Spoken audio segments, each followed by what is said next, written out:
Amelia slams the door behind her, the echo reverberating through the cheap motel room. I'm left staring at the shattered glass on the floor, the last shards of our past. They took her, dragged her away like she was just another piece on some twisted chessboard. I'm drowning in whiskey, but I'm not done, not by a long shot. If they want to play dirty, they picked the wrong guy. How far would you go to get her back? The line between control and chaos blurs fast when your heart's on the line.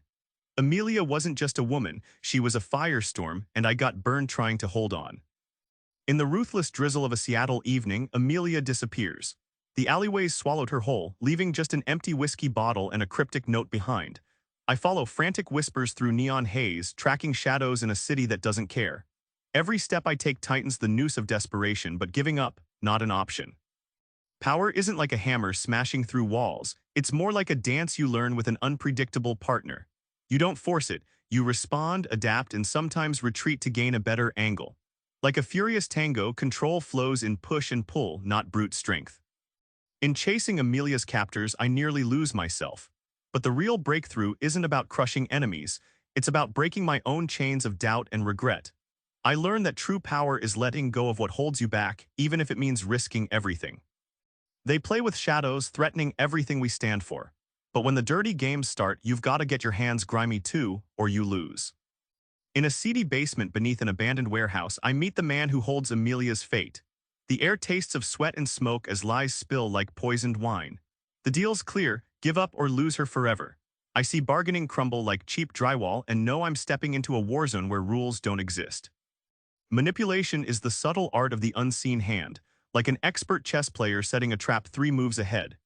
It's less about force, more about outthinking and outfeeling your opponent, bending their expectations until they march into your carefully laid snare without blinking. What started as a threat becomes a tool. I flip their intimidation on its head, using fear as fuel. Like a boxer turning their opponent's punch into momentum, I find leverage where none seemed possible, proving the darkest moves can light a path forward.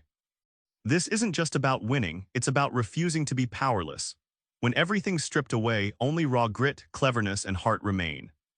After the brutal fire that burns down what was left of my safe space, I'm left with ashes and memories.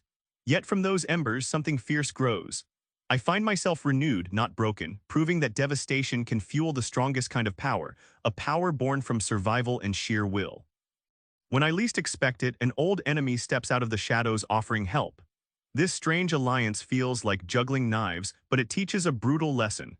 Sometimes your greatest strength is knowing who to trust, even when trust seems like the biggest gamble of all. The final confrontation sees power shift in brutal waves, not as tidy victories but rough, bleeding edges. I get Amelia back, yes, but the true cost is clear. Power without sacrifice is a hollow victory. It's the scars that remind us we lived, fought, and won. Remember that motel room, the shattered glass, Amelia's vanishing act? That night was the start of everything. Power isn't about having all the answers or brute force, it's the grit to push through pain and the cunning to outplay the darkness. So tonight, try this when facing your own chaos, don't resist the dance. Lean in, adapt, and turn your stumbling blocks into stepping stones. Subscribe for more book summaries like this one.